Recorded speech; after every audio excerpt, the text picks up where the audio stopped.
오늘 강의는 남북 통일 방안과 혁신이라는 주제로 강의를 하려고 합니다.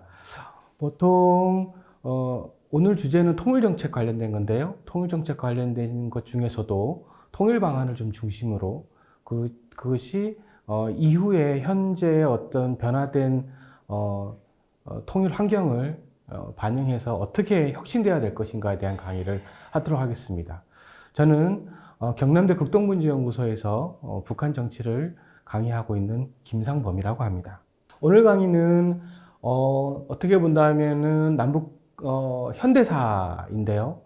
현대사 중에서도 어떤 남북한이 어떻게 이 냉전기 그리고 이 냉전이 끝마치는 현재까지 상호작용하면서 이 한반도를 무대로 살아오고 있는가에 대한 강의입니다. 그렇기 때문에 학생 여러분들께서는 이게 단순히 강의라고 생각하지 마시고 우리의 할아버지, 아버지 때 그리고 현재 우리가 이 한반도라고 하는 무대를 통해서 어떻게 살아가고 있는지를 이 통일 방안을 통해서 한번 알아보는 그런 시간으로 생각하시고 편안한 평화인문학 강의로 생각하시면 좋을 것 같아요. 통일 방안, 통일정책이란 말 많이 들으시죠? 대북정책이란 말도 있고. 그럼 좀 어떻게 다를까요? 보통 대북정책이라고 한다면은 북한을 향한 정책이거든요. 근데 통일정책이라고 한다면은 통일을 하기 위한 대내외 환경이 있겠죠. 거기는 대북한 정책도 포함되는 개념입니다. 그렇기 때문에 통일정책이라는 개념은 대북정책이라는 개념보다 좀 더 상위 개념이고 더 포괄적인 개념이라고 보시면 됩니다. 그런데 이 통일정책을 가장 잘 반영해서 그리고 각 정부의 통일정책의 정당성을 부여하고 통일의 로드맵을 역할을 하는 정책이 하나 있습니다. 그게 바로 통일방안이라고 하는 것입니다. 이 통일방안을 본다면은 남과 북이 현재의 시점에서 현재 상황을 어떻게 인식하고 평가하고 있고 그리고 통일을 하기 위해서는 어떠한 장애물이 있고 어떤 조건이 필요하고 어떤 과정을 거쳐서 통일을 해야 된다라고 하는 기본적으로 국가 전략이 포함된 개념이라고 보실 수 있습니다. 그러면 통일 방안에 대해서 우리 남한은 어떻게 정의를 하고 있고 북한은 어떻게 정의하고 있고 그것이 어떤 의미가 있는지에 대해서 한번 알아보도록 하겠습니다. 남한에서는 일반 학자들은 이렇게 정의를 합니다. 분단 현상을 타파하고 국가적, 민족적 및 사회적 통합을 이룩하기 위한 기본 구상과 통일정책의 골자를 담아 하나의 안으로 제시된 것으로 정의를 하는데요. 이건 뭐냐면 바로 통일로 가는 단계, 과정 그리고 최종 방식을 모델화하고요. 통일의 주체와 미래상을 제시하는 그런 역할을 합니다. 그리고 통일에 대한 국민적 합의 기반 형성과 각 정부 통일정책의 정당성을 부여합니다. 북한은 공식적으로 문헌에 이렇게 소개를 하고 있습니다. 통일운동의 방향과 진로를 밝혀주는 나침판이라고요. 그러면서 통일 실현의 장애 요소들이 어떤 것들이 있으며 그리고 이것을 확인하고 이를 제거하기 위해서 어떠한 역할을 해야 되고 어떤 정책이 필요하냐를 선명하게 하는 역할을 한다고 정의를 하고 있습니다. 이 남한하고 북한하고의 통일 방안의 정리를 해보면 바로 통일을 위한 과정과 방법이 필요하다고 남북한은 서로 인식을 하고 있고 통일 방안은 바로 그 로드맵이다라고 하는 그런 인식을 하고 있다는 거죠. 그러면 우리가 이걸 통해서 알 수 있는 것은 남북한 통일 방안은 수렴 가능성이 있겠구나라고 하는 기본적인 인식을 할 수 있게 됩니다. 그러면 우리가 남북 통일 방안 연구가 왜 중요할까요? 만약에 한쪽을 흡수하는 방식이나 아니면 군사력 수단을 통해서 통일을 한다면 통일 방안이 필요가 없겠죠, 사실. 근데 이 통일 방안에 대해서 알아보는 중요한 전제가 하나 있습니다. 그게 뭐냐면 무력에 의한 통일이 가능하지도 그리고 바람직하지 않다고 전제하는 것입니다. 그렇기 때문에 남북 통일 방안이라는 것은 평화적 방법에 의한 통일을 위한 논리를 구성하고 이게 얼마나 실효성이 있느냐 그리고 그것이 포함되는 가치는 무엇인가에 대해서 알아보는 겁니다.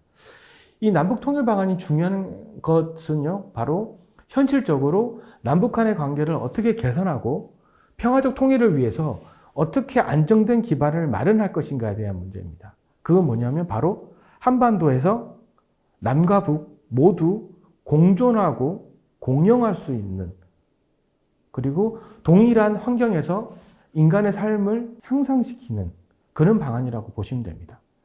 그런데 우리가 통일 방안을 볼 때요, 한 가지 머릿속에 꼭 기억해야 될 하나의 전제가 있습니다. 그건 뭐냐면요, 남한도 통일 방안을 제시하고 북한도 통일 방안을 제시했습니다. 왜 그랬을까요? 바로 자신들 주도의 한반도 통일을 원했기 때문입니다. 그것은 지금까지도 유효하다고 볼 수 있습니다. 그렇기 때문에 통일 방안에는요, 남과 북이 생각하는 국제적 상황에 대한 인식, 그리고 그들이 생각하는 대내적 여건, 그리고 남북관계에 대한 그런 인식 등 이 세 가지 요소가 모두 통일 방안에 투여 있다고 보시면 됩니다. 그래서 이 통일 방안은 남북이 추구하는 통일의 방향성과 본질을 이해하는 데 매우 중요한 역할을 합니다. 보통 통일 방안을 얘기를 할 때 남한은 연합제를 주장하고 북한은 연방제를 통일을 주장했다라고 얘기를 하고 있는데요. 그러면 여기서 제가 조금 더 학생들한테 머릿속에 이제 그 통일 방안을 좀 구조화시키기 위해서 간단하게 설명을 좀 할 겁니다. PPT가 좀 복잡하긴 하죠. 근데 왜냐하면 이 통일 방안이 워낙 좀 이론적이고 정책적인 개념이 많다 보니까 그런데요. 제가 간단하게 설명을 좀 드릴게요. 연방제라는 것은 말 그대로요, 여러 가지 정치 단위들이 있습니다. 근데 이것을 어떻게 하나에 포함시키냐는 거냐의 문제거든요. 근데 이것을 조금 좁게 정의하느냐, 크게 정의하느냐가 있습니다. 조금 좁게 정의를 하는 게 뭐냐면 협의의 개념이라고 하는데요. 이것은 뭐냐면 국가 지역 수준의 정부들이 일정한 영역 내에서 독립성을 유지하고 서로 조정할 수 있도록 권력을 분리하는 걸 얘기를 합니다. 이건 뭐냐면 중앙정부가라는 게 있고요. 중앙정부 하부에 지방정부가 있어서 실질적으로 권력이 분립되어 있지만 중앙에 중요한 절대적 권력을 가진 헌법을 위에다 두고 이 헌법에 기반해서 중앙과 지방정부 간의 그러한 지위와 역할을 분리하는 겁니다. 협의적 개념을 한다면요, 미국 생각하시면 돼요. 미국은 캘리포니아주, 유타주, 네바다주, 오리곤주 여러 가지 주들마다 각 주마다 헌법이 있습니다. 그런데 미 합중국 연방정부의 중앙정부는 외교하고 경제, 국방권을 가지고 있죠. 바로 그런 개념입니다. 그러니까 여러 가지 중앙 집권화를 가중시키는 원칙이나 이념들을 많이 강조를 해요. 그런데 조금 이 연방제를 좀 더 크게 개념을 한다면요, 여러 단일 국가의 분화 그리고 분리된 정치 조직들이 공동 결정을 만들어가는 하나의 통합 과정을 중시를 합니다. 그리고 이것은 좀 넓게 개념을 정의하면요, 미국식으로 협의적 개념은 너무 권력 분립, 인위적인 권력 분립에 많이 집중되어 있는데, 이 광의적 개념을 한다면은 그런 권력 분립보다 이 지방정부 간의 협력을 어떻게 효율적으로 운영할 것인가에 좀 더 많은 포인트를 두고 있습니다. 그러니까 자율성을 얘기하는 거죠. 이게 대표적인 예가 바로 유럽연합이라는 것이거든요. 유럽연합은 각각의 국가들이 있습니다. 그리고 공동의 정책이나 아젠다가 있으면 공통된 의견을 만들어가고 정책을 만들어가는 그 과정을 되게 중요시하게 생각하죠. 그러니까 간단하게 생각하시면 연방제를 협의적으로 정의를 하게 되면 미국을 생각하시면 되고요.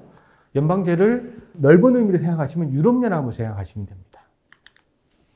그러면 연방제를 구성한 요건들은 어떻게 있을까요? 바로 여러 가지 지방정부들을 하나로 묶을 수 있는 큰 제도가 필요하겠죠. 바로 헌법입니다. 그리고 비집중화가 있습니다. 근데 이 비집중화하고 분권화는 좀 헷갈릴 수도 있어요. 근데 비집중화는 중앙정부에 의해서 지방정부가 일정한 권한을 소유하는 동시에 두 정부들은 상호 계약에 있다는 것을 얘기하는 거고요. 분권화는 말 그대로 중앙정부가 지방정부에게 특별한 권한을 이행하는 거예요. 흔히 우리도 지방도시 개발, 지방분권화 얘기를 할 때 중앙정부가 가지고 있는 권한을 지자체에 이양하는 걸 얘기를 하는 거거든요. 그리고 지역적 권리도 분리돼야 되고 통합성도 유지돼야 되고요. 그리고 공동 책임도 공유해야 됩니다. 그런데 제가 생각하는 연방제 구성 요건 및 특징의 가장 중요한 건 바로 5번입니다. 균형된 환경을 유지하는 게 정말 중요합니다.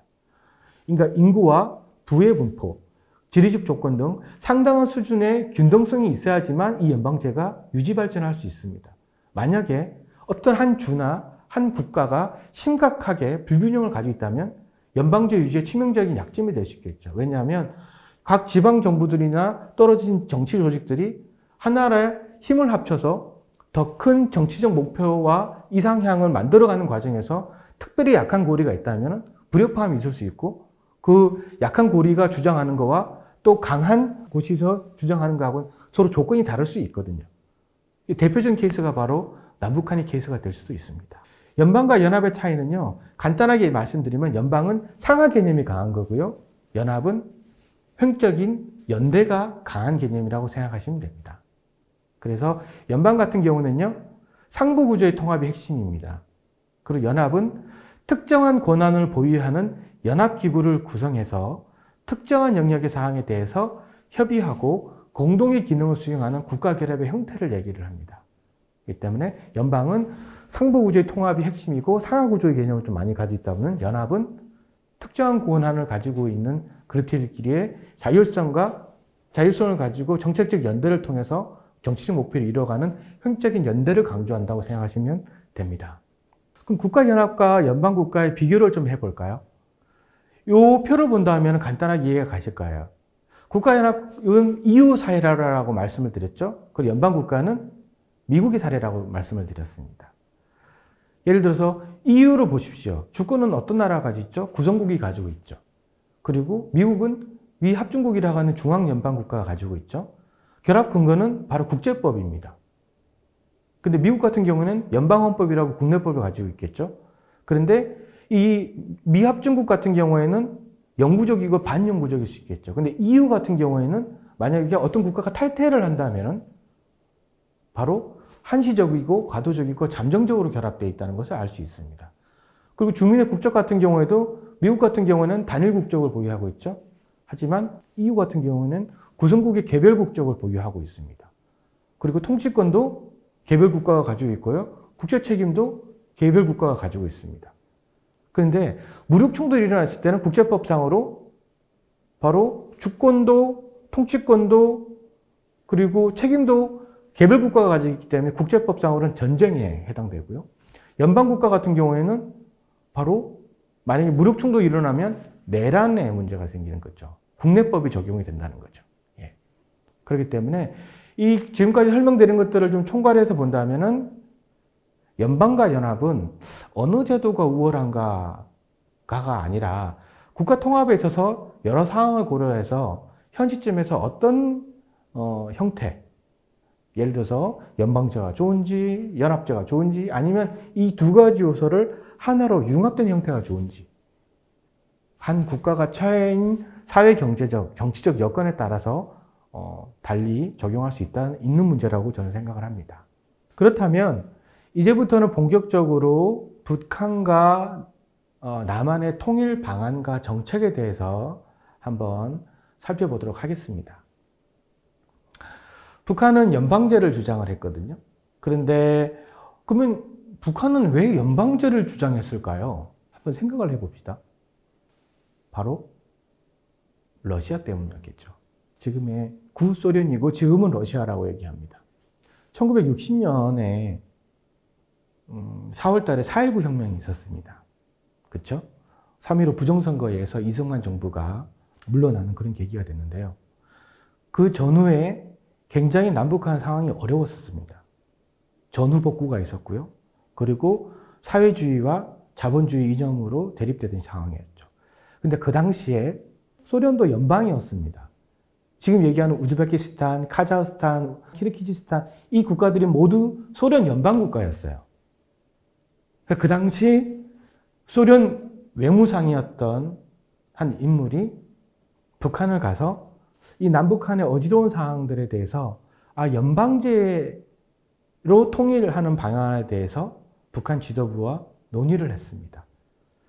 그래서 북한은 그 다음부터 연방제라는 개념을 가지고 자신들의 통일 방안을 만들어가기 시작하긴 했습니다. 먼저 여러분들께서는 잘 아시겠지만 1953년 7월 27일 날 정전협정이 체결이 됩니다. 거기 정전협정에는 이러한 조항이 있었습니다.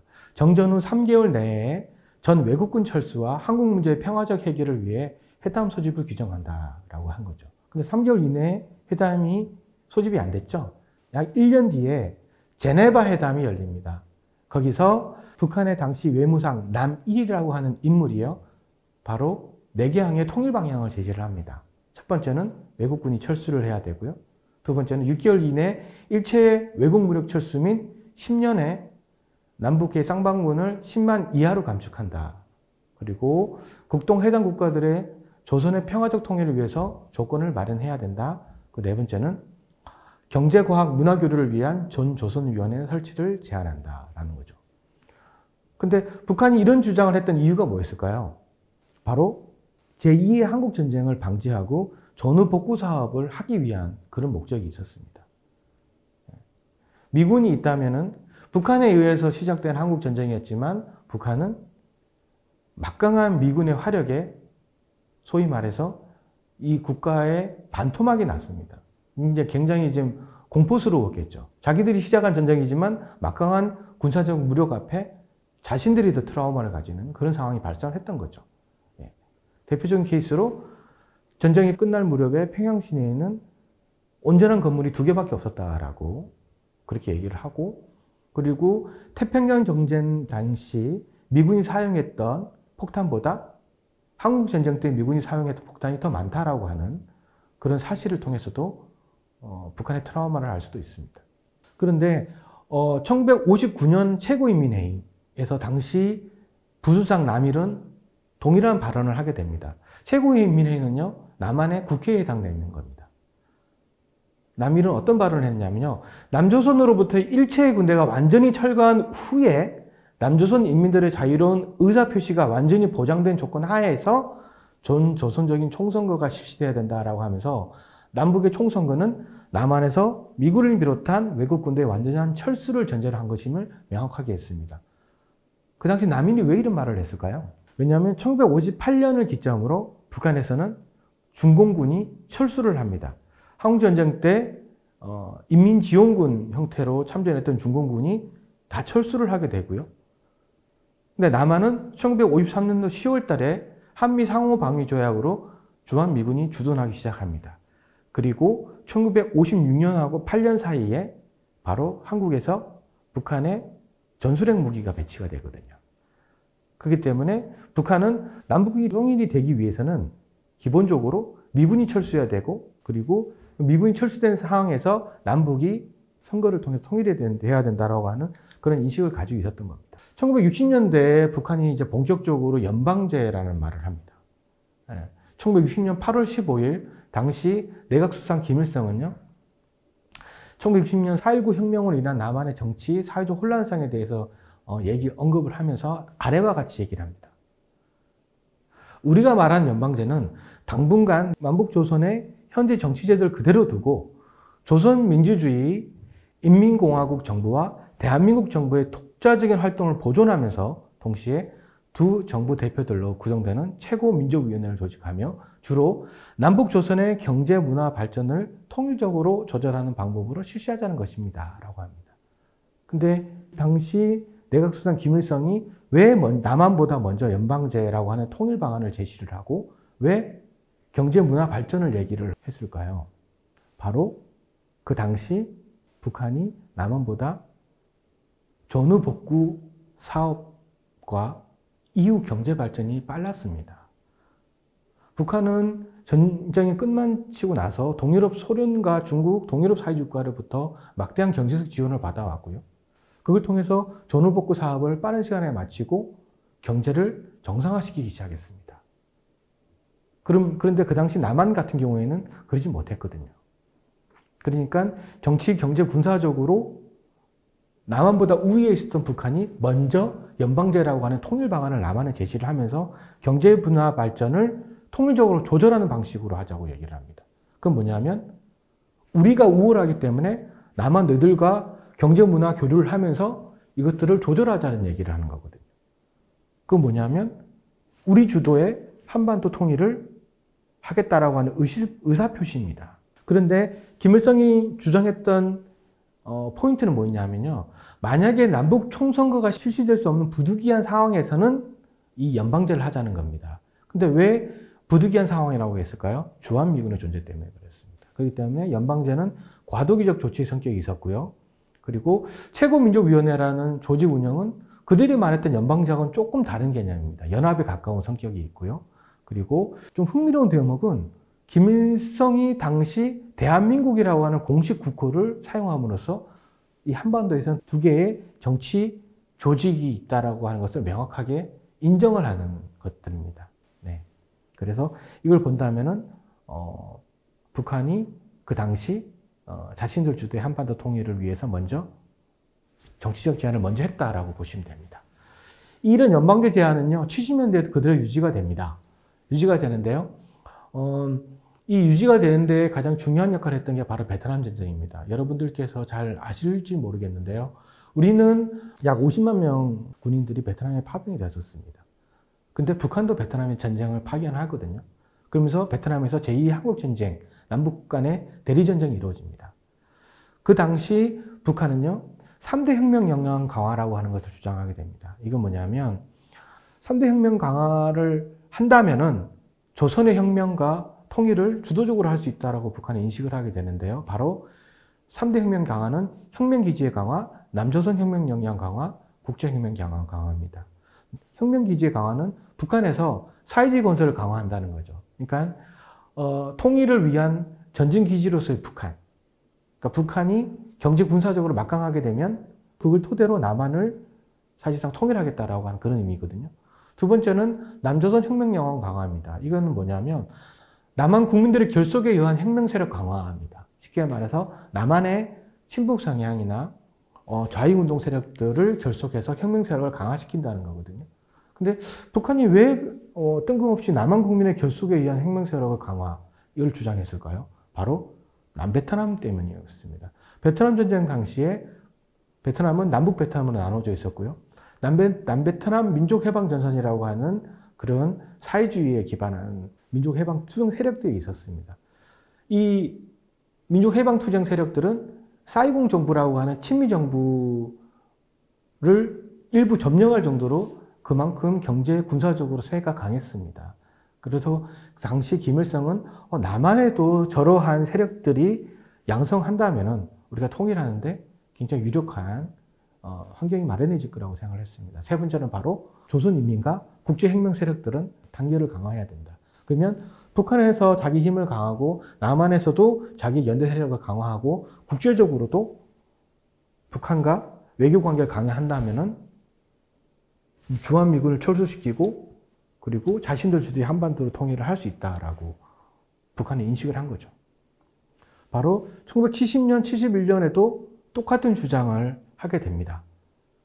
1970년 7월 22일 북한은 정부 비망록을 발표를 하는데요. 여기서 연방제를 실시할 용의가 있다라고 보고, 그리고 이후에 외무상 허담이 또 최고인민회의에서 연방제 실시를 포함한 8개의 조항의 평화통일안을 방안을 마련하는데요. 여기서도 바로 과도적 조치로서의 남북 연방제 실시를 고수하게 됩니다. 1970년대에도 그대로 유지가 됐는데요. 73년도에 북한은 평화통일 5대 강령이라는 것을 발표를 해서요. 연방제 실시에 대해서 다시 얘기를 합니다. 4번에 보시면 단일 국토에 대한 남북 연방제 실시라는 게 있습니다. 나머지 1, 2, 3, 4번은 모두 경제, 사회적 교류를 활성화시키고 그리고 군사적 긴장을 완화시키고 그리고 남북의 광범위한 인사들을 통일을 위한 애국사업에 참여시키고 이런 내용들이 있긴 합니다만은 모두 다 70년대 당시에도 이 당시에도 북한이 남한보다 경제 사회적으로는 많이 발전해 있었다는 게 학계의 공통된 의견입니다. 그렇기 때문에 이 당시에도 그런 성격이 있었다는 걸 좀 알 수가 있고요. 그런데 이 70년대에 나왔던 연방제는 60년대에 나왔던 연방제하고는 조금 다른 점이 좀 있습니다. 바로 연방제에다가 국호를 붙입니다. 고려라고 하는.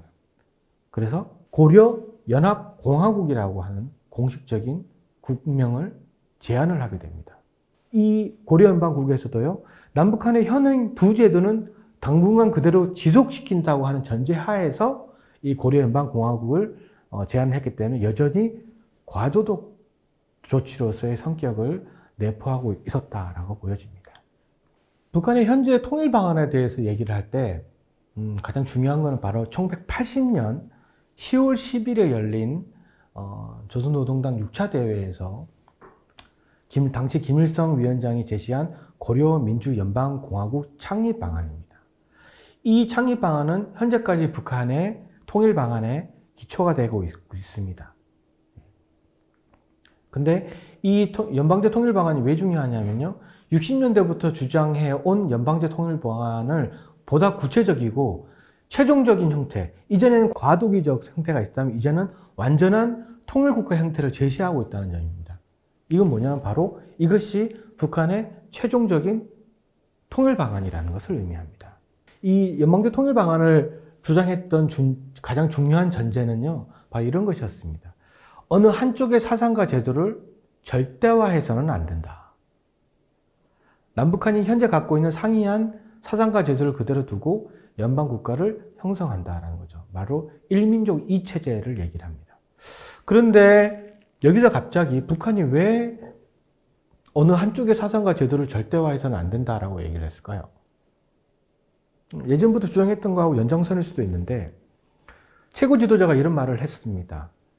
그 이유는 바로 1970년대 중반부터 남북한의 국력이 역전되기 시작합니다. 북한은 70년대 중반부터 계속 경제가 하락하기 시작하고요. 남한은 경제가 계속 발전하기 시작합니다.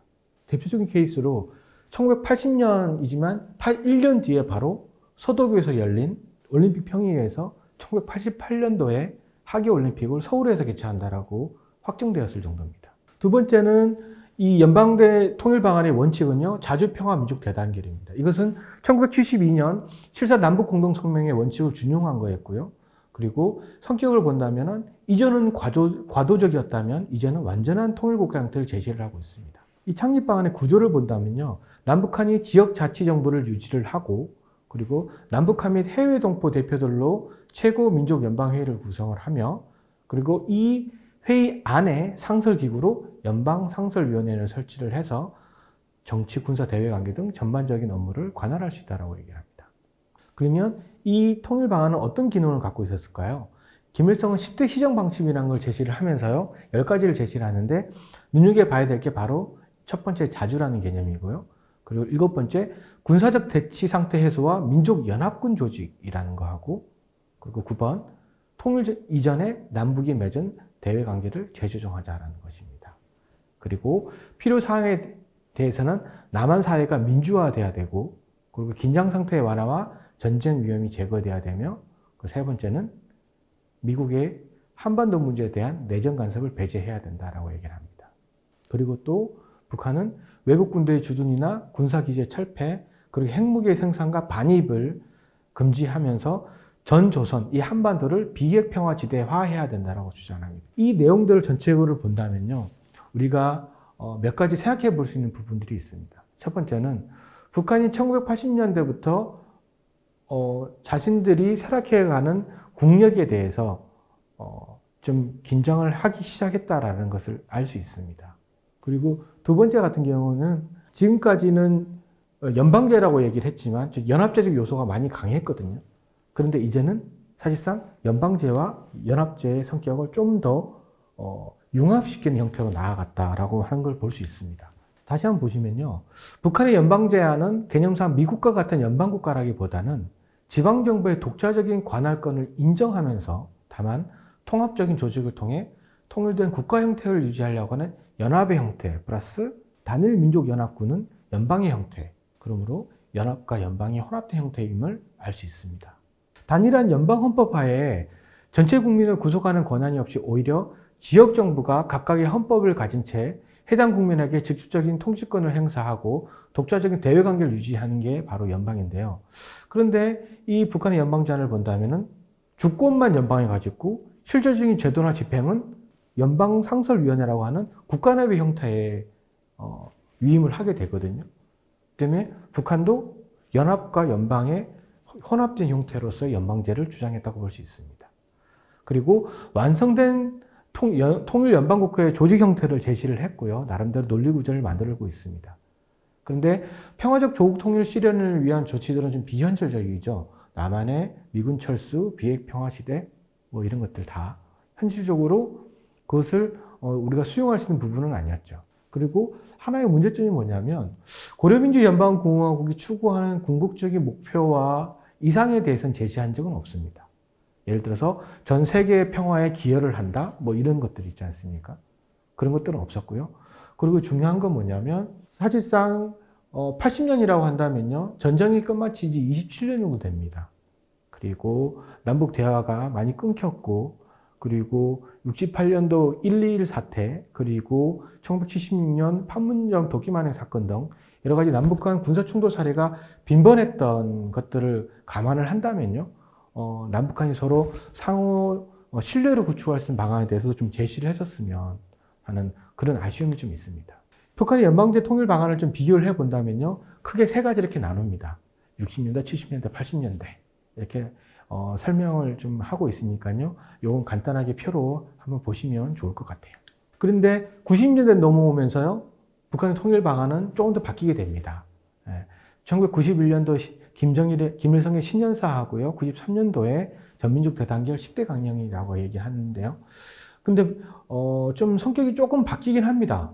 김일성은 어떤 말을 했냐면요. 남북에 서로 다른 두 제도가 존재하고 있는 우리나라 실정에서 조국 통일은 누가 누구를 먹거나 누구에게 먹히우지 않은 원칙에서 하나의 민족, 하나의 국가, 두 개의 제도, 두 개의 정부에 기초한 연방제 형식으로 실현돼야 된다라고 얘기를 합니다. 그러면서 하나의 국가, 하나의 제도에 의한 제도 통일로는 분열을 끊임없이 계속시켜서 결국 통일을 하지 말자는 것이기 때문에 제도 통일은 후대에 맡기자라고 얘기를 합니다. 왜 김일성이 91년도, 93년도에 이런 말을 할까요? 누가 누구를 먹거나 누구에게 먹히우지 않은 원칙 하에서 바로 1980년대 후반부터 90년대 초반까지 이어졌던 소련과 동유럽 사회주의 국가들의 국가 시스템 몰락으로 인해서 북한은 대외적으로 고립당하게 됩니다. 그리고 89년, 90년대에 동서독 통일, 그리고 1990년대에 한국과 소련의 수교. 더 북한에게 충격적이었던 것은 1992년 8월에 한국하고 중국이 수교하는, 그들이 사실상 사회주의 우방국들이 한반도의 정치 실체를 이제 북한이 아닌 남한도 인정할 수밖에 없는 그런 상황에 놓여져 있고 동시에 고립되기 시작하는 겁니다. 그래서 북한은 바로 동독이 서독과 흡수통일 당했던 듯이 남북 간의 흡수통일이 이루어지는 것에 대해서 굉장히 두려워했습니다. 그래서 이것을 막기 위해서 북한은 이런 주장을 하게 됐던 겁니다. 북한에 대해서 알아봤으니까요. 이제는 남한의 통일 방안에 대해서 알아보고 이후에 혁신 방안에 대해서 좀 살펴보도록 할게요. 우리는 북한이 1960년부터 통일 방안을 제시를 했어요. 그렇죠? 근데 우리의 공식적인 통일 방안은요. 바로 1982년도에 전두환 정부의 민족화와 민주통일 방안이라는 것이 최초였습니다. 왜 그랬을까요? 바로 이 시기가 되어서야 우리도 북한보다 훨씬 정치, 경제, 군사적으로 강해졌다라고 하는 그러한 인식을 하게 됐고 그것이 결과로 나타났고 그것을 통일 방안에 반영할 수 있었기 때문입니다. 여러분들이 많이 들어보셨던 1972년 7.4 남북공동성명에서는 자주평화 민족대단결이라고 하는 조국 통일 3대 원칙에 대해서 합의를 하고요. 그 이후에 박정희 대통령은 1973년 6월 달에 평화 통일 외교 정책 선언을 발표를 하게 됩니다. 73년도면 이제 남북 간의 경제적 격차가 많이 줄어들었을 때거든요. 그러면서 평화적 통일, 내정 불간섭, 불침략, 그리고 북한과 함께 유엔을 비롯한 국제기구에 참여하고 문호를 개방하고 남북 대화를 유지하고 평화적 대외 정책을 추진한다는 겁니다. 이건 뭐냐면 먼저 국가 건설, 경제 건설이 먼저고 통일은 나중이라고 하는 것을 얘기를 하게 됩니다. 그런데 1974년에 나가서요. 우리 정부는 북한에게 남북 불가침 협정 체결을 제의를 합니다. 그러면서 정책을 완전히 수정하게 됩니다. 평화가 먼저고 통일은 다음이다라는 거죠. 지금 선평화 후 통일은 지금까지 현 정부의 통일 정책의 기본 방향과도 맞습니다.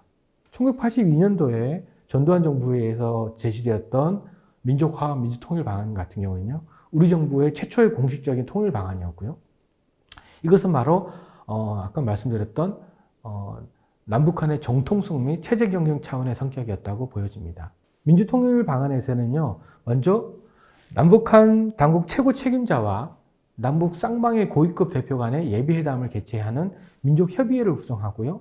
그리고 통일헌법 초안을 마련해서 총선거 이후에 통일국가회의와 정부를 구성한다는 내용을 가지고 있습니다. 그런데 여기서 흥미로운 건요. 우리가 이제 과도 단계에서 남북한 기본 관계에 대한 잠정협정 체계를 제안하게 됩니다. 이것은 뭘 얘기하는 걸까요? 남과 북 모두 통일을 위해서는 과도 단계가 필요하다는 겁니다. 왜냐하면 자본주의라고 하는 시스템, 사회주의라고 하는 시스템, 이 국가의 시스템이 너무 이질적이기 때문에 이것을 한꺼번에 어떤 일시적으로 급속하게 통일이 이루어질 수 없다라고 하는 것들을 서로 남과 북이 인식을 하고 있었다는 그런 증거입니다. 1989년도 9월 달에 노태우 정부는 이전 정부의 통일 방안을 약간 업그레이드해서요. 한민족 공동체 통일 방안을 제시를 하게 됩니다. 이 통일 방안이 제시됐던 배경에는요. 바로 1988년도 77선언이라고 하는 것과 서울올림픽의 성공 개최가 있었습니다. 그리고 소련 및 동유럽 사회주의 국가들의 체제 전환이 이루어지고 동서독 통일 움직임이 있었습니다. 77선언은 뭐냐면요. 우리가 이전까지만 해도 사회주의권은 사회주의 국가끼리 외교, 자본주의는 자본주의 국가끼리 외교, 이 나눠져 있었습니다. 그런데 노태우 정부 때는 우리가 자본주의 국가긴 하지만 통일을 위해서 사회주의 국가, 공산국 국가들과 외교를 하겠다라고 선언을 하게 됩니다. 그건 무슨 의미가 있을까요? 바로 북한보다 훨씬 경제 군사적으로도 강하고 그리고 동유럽 사회주의 국가들하고 소련을 비롯한 동유럽 사회주의 국가들과의 수교를 통해서 통일에 유리한 환경을 만들어간다는 겁니다. 그러니까 바로 통일정책이었던 거죠. 아까 말씀드렸죠? 통일정책은 대북정책보다 더 포괄적이고 상위적인 개념이라고 말씀을 드렸죠. 그래서 이 북방 외교를 통해서 통일에 유리한 대외적 환경을 만들어가는 게 바로 목적이었습니다. 이 한민족 공동체 통일 방안은요, 통일 원칙으로 자주평화 민주를 제시하고 통일 과정으로 민족과 국가와 체제의 통일을 제시를 하게 됩니다.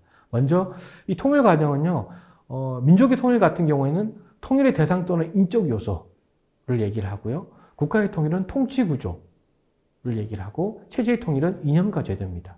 먼저 민족이 통일돼서 국가연합 형태를 만들고 국가가 통일해서 연방국가 형태를 만들며 그것이 체제의 통일로 연결된다는 거죠. 그리고 남북연합을 이제 얘기를 하게 되는데요. 바로 과도기적인 통일체제의 중간 형태로 남북연합 개념을 최초로 제시를 하게 됩니다. 근데 우리가 제시했던 통일국가 형태는 아까 북한이 얘기했던 1민족 2체제가 아니라 1민족 1국가 1체제 1정부입니다. 그리고 통일국가의 미래상을 분명히 제시를 하게 되죠. 자유, 인권, 행복이 보장되는 민주국가. 왜냐하면 그 당시 우리 정부는 북한보다 체제 경쟁에서 승리했다라고 하는 명확한 생각을 가지고 있었기 때문이죠. 그래서 프란시스 후쿠야마라고 하는 역사학자들 같은 경우에는 사회주의 종말을 얘기하면서 역사의 종말을 얘기를 하게 됩니다. 이것은 바로 북한에 대한 대남한 체제 우위가 확인되고 남한이 통일 환경 조성의 주도적인 입장에 놓여 있다는 것을 의미를 했었습니다. 다음은 1994년 김영삼 정부의 통일 방안에 대해서 좀 살펴볼 건데요. 김영삼 정부의 민족 공동체 통일 방안은 현재의 우리 정부의 공식적인 통일 방안입니다. 1993년 2월에 김영삼 대통령이 취임식 연설에서 이런 말을 합니다. 어느 동맹국도 민족보다 더 나을 수 없다라고 하면서 대북 화해협력 의지를 피력하고요. 남북 정상회담 추진 의사를 천명하게 됩니다. 그러면서 이 표에 보시다시피 이런 원칙들을 제시를 하게 됩니다. 통일의 철학, 통일의 원칙, 그리고 통일의 과정, 그리고 최종 목표를 제시를 하게 되는데요. 학생 여러분들이 보셔야 될 게 바로 통일의 과정 3단계입니다. 화해협력, 남북연합, 통일국가. 화해협력 같은 경우는 신뢰 구축의 의미가 있는데요. 바로 남북한 상호 실체를 인정하고 적대 대립 관계를 공전 공연 관계로 전환시키기 위한 다각적인 교류 협력을 추진한다는 그런 단계입니다. 그럼 이 단계를 넘어서면 신뢰를 강화한다는 의미에서의 남북연합을 구성하게 됩니다. 그러면 남북 간 체제의 차이와 이질성을 감안해서 사회 경제 공동체를 형성 발전시키는 남북연합을 과도체제로 설정하게 됩니다. 이 남북연합 단계는 바로 2체제, 2정부죠. 여기서 최고 결정기구로서 남북 정상회의를 하고요. 집행기구로서 남북 강요회의도 하고요. 그 다음에 대의기구로서 100명의 내외의 남북 동수대표로 남북 평의회를 구성하고 지원기구로서 공동사무처를 형성하게 됩니다. 이후에 남북연합 단계 이후에는 통일국가를 형성하는데요. 남북 평의에서 통일헌법 초안을 마련하고 그 다음에 통일헌법을 확정해서 이후에 통일정부와 국회를 구성한다고 그런 방안을 가지고 있습니다. 이 민족공동체 통일 방안에서 중요한 부분은요, 바로 통일을 점진적, 단계적 과정으로 인식하고 장기적 관점에서 평화적 수단을 통한 통일을 강조했다는 겁니다. 그리고 남북연합을 가장 중요한 단계로 설정을 했습니다. 그리고 장기적 관점에서 사회 공동체 발전을 강조를 했는데요. 이것은 바로 통일 독일의 사례 때문이었습니다. 왜냐하면 이 통일 독일의 사례는 아직까지도 후유증이 있습니다. 내부적으로 통합이 다 아직 안 된 부분들이 있는데요. 1990년 10월 당시 서독 헬무트 콜 총리는 이런 발언을 했습니다. 통일을 한다고 해서 세금 증가는 없을 것이다. 걱정하지 말아라. 그런데 2010년제 현재 통일 비용이 20년간 약 3천조 원이 발생했다는 게 바로 평가입니다. 이 공동체 통일 방안의 중요한 포인트는 뭐냐면요. 통일 논의를 일반 국민들한테 개방을 했다는 겁니다. 그래서 정부뿐만 아니라 학계, 언론계, 종교계, 문화계, 경제계, 여성계 등 각계각층의 의견 총 250여 회를 수렴을 했고요. 이것을 통해서 더 이상 북진 통일, 무력에 의한 통일은 없고 평화적 수단에 의해서 통일을 하겠다라고 하는 명확한 우리 정부의 의사를 표시를 했습니다. 그래서 이 통일 방안이 수립된 지 약 30년이 되어가는 현 시점에도 이것이 유지될 수 있었던 거죠. 왜냐하면 국민적인 합의 기반이 마련돼서 동의를 얻은 그런 방안으로 평가를 받고 있기 때문입니다. 남북 간 통일 방안을 비교를 한다면요. 이 표에서 보실 수 있습니다. 우리는 자유민주주의, 그리고 자주평화민주인 것이고, 그리고 통일 주체는 민족 구성원 모두입니다. 이 민족공동체 통일 방안에 대해 전제 조건은 저희는 따로 제시를 하지 않았는데요. 북한 같은 경우에는 국가보안법 폐지, 주한미군 철수, 그리고 공산주의 활동 합법화라고 하는 것들이 있고요. 그 통일 과정은 아까 말씀드렸던 3단계고요. 그리고 여전히 우리는 통일 방안에서 과도 통일 체제를 제시를 하고 있습니다. 그리고 통일국가 실현의 절차로서도 우리는 통일헌법을 얘기하고 있고, 북한은 연석회의 방식에 의한 정치협상을 얘기를 하고 있고요. 예.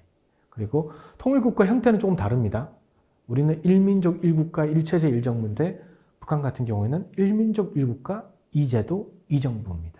왜냐하면 여전히 흡수통일에 대한 우려를 가지고 있음을 보여줄 수 있죠. 그런데 우리가 2000년 남북 정상회담에서요, 바로 합의한 부분이 있습니다. 바로 6.15 공동선언인데요. 여기서 우리는 낮은 단계 연방제와 남북연합과의 관계에 대해서 얘기를 하면서 남북공동선언 2항에 이런 조항을 합의하게 됩니다. 남과 북은 나라의 통일을 위한 남측의 연합제안과 북측의 낮은 단계 연방제안이 서로 공통성이 있다고 인정하고 앞으로 이 방향에서 통일을 지향시켜 나가기로 하였다는 겁니다. 이게 무슨 의미일까요? 이에 대해서 우리 정부에서는 이런 얘기를 합니다.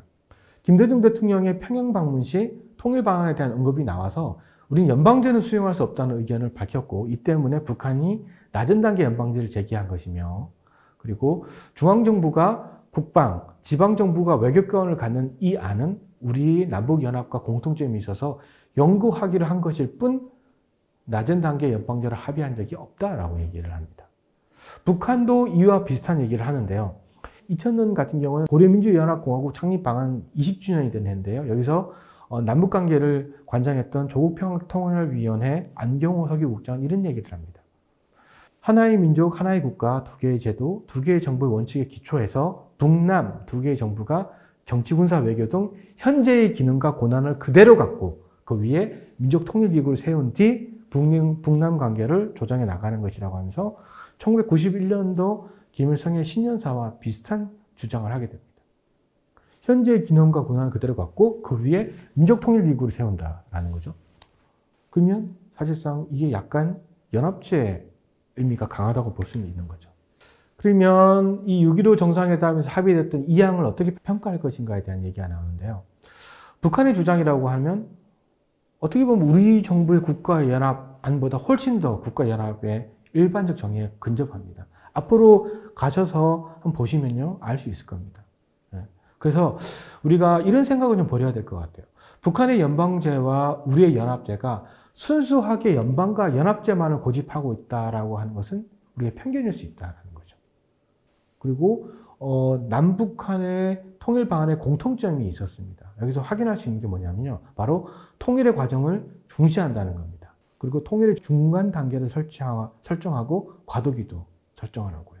그리고 과도기에서는 남북 정부가 각각 내정, 군사, 외교권을 갖는 이체제 이정부를 유지를 하고요. 그리고 선민족 통합 후 제도 통일을 하는 방식. 제도 통일하는 것은 사회주의하고 자본주의 제도의 통일을 얘기를 하는 거거든요.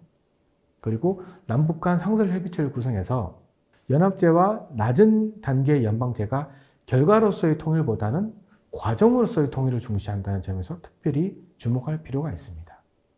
그래서 우리는 북한의 낮은 단계의 연방제안은 기존 연방제안을 포기, 수정한 것이 아니라 낮은 단계에서 높은 단계의 연방제로 가는 과도적으로 실시하는 방안으로 보는 시각도 필요한 것이죠. 그런데 우리가 눈여겨봐야 될 부분은 남북 모두 유엔에 가입해서 대외적으로 국가로 인정받고 있기 때문에 또한 국내적으로는 각기 실효적인 통치권을 행사하고 있는 독립국가이기 때문에 남북연합도 국제법상으로는 합치되는 개념이라고 볼 수 있습니다. 그럼 마지막으로 남북 통일 방안과 혁신계에 있었으면 살펴보겠습니다. 그럼 남북 통일 방안을 어떻게 하면 개선시킬 수 있을 것인가? 그럼 어떤 문제점들이 있을까? 우리가 한번 생각을 해볼 필요가 있겠죠. 우리가 기본적 개선 방안에 대해서 좀 생각한다면요. 지금까지 우리는 남북한의 정상회담, 정치 협상을 통해서 꾸준한 교류 협력을 해왔습니다. 그런데 북한 같은 경우에도 실질적인 개혁 개방의 변화를 통해서 통일 방안을 일치하고 현실화시키는 노력도 필요하겠죠. 근데 이것은 남과 북 모두에게 필요한 겁니다. 우리가 통일 방안에 대해서 생각을 한다면요. 크게 두 가지 정도로 볼 수 있는데요. 통일 방안 자체에서는 문제가 없었을까? 그리고 변화된 통일 환경의 변화는 무엇이고 그것을 어떻게 통일 방안에 포함시킬 것인가? 이 두 가지거든요. 첫 번째 같은 경우에는 통일 방안에 기반한 통일 정책이 얼마나 효과적이었을까라는 생각을 좀 해볼 필요가 있고요. 그리고 현 통일 방안의 문제점은 무엇이며 어떻게 보완, 발전시켜야 할 것인가에 대한 내용도 있습니다. 예를 들어서 이런 게 있죠. 우리가 아까 민족공동체의 통일 방안에서 제기했던 3단계 통일이 있죠. 화해협력, 그리고 남북연합, 그리고 통일 단계인데요. 우리가 지금까지 남북한 현실을 본다면요. 화해협력 단계예요. 그러면 2단계로 제시되었던 남북연합 단계는 만약 진입했다면 우리가 어떻게 진입했다고 판단할 수 있죠? 그 근거는 무엇일까요? 아무도 거기에 대해서는 답하기 쉽지 않을 겁니다. 또 현 정부가 가지고 있는 고민거리이기도 하고요. 그리고 통일 환경 변화를 어떻게 보고 어떻게 반영할 것인가에 대한 거죠. 이 1993년도에 통일 방안이 만들어졌을 때는 북한이 핵을 보유하고 있지 않았습니다. 그 대신 북핵 위기가 있긴 했습니다만 현재는 북한은 플루토늄, 우라늄탄, 수소탄까지도 가지고 있다고 주장을 하고 있습니다. 그리고 미 본토를 타격할 수 있는 ICBM급 미사일을 가지고 있고요. 북핵과 미사일이 굉장히 고도화되어 있고 현재는 미국 간의 어떤 전략적 경쟁도 심화되어 있고 이로 인해서 남북 관계뿐만 아니라 동북아 외교안보 환경도 좋지 않습니다. 국력의 격차는 더 심화되고 있고요. 남북 간의 통일에 대한 무관심은 증대되고 있습니다. 이런 상황에서 우리 자체적으로 통일에 대한 관심을 고조시키고 주변국들의 지지와 협조를 유도할 수 있는 구체적이고 실질적인 방안은 무엇이 있을까요? 그래서 우리의 통일의 로드맵이며 통일에 대한 합의 기반인 통일 방안에 대해서 좀 현실화시킬 필요될 고민이 좀 있습니다. 그래서 혁신적인 통일 방안 마련이 필요한 시점으로 볼 수 있습니다. 이상으로 강의를 마치겠습니다. 오늘은 이 통일 방안에 대해서 얘기를 했는데요. 학생 여러분들도 오늘 이 통일 방안에 대해서 한번 강의를 들어봤으니까 여러분 학생들도 한번 생각해 보셨으면 좋겠어요. 우리 통일 방안이 이렇게 돼 있으니까 그러면 이 통일 방안을 현실에 맞게끔 어떻게 변화시켜야 될 것인가에 대해서 한번 고민해 보는 거. 한번 생각해 보신다면 도움이 많이 되실 거라고 생각을 합니다. 네, 그럼 이상으로 오늘 강의는 마치겠습니다. 예, 감사합니다.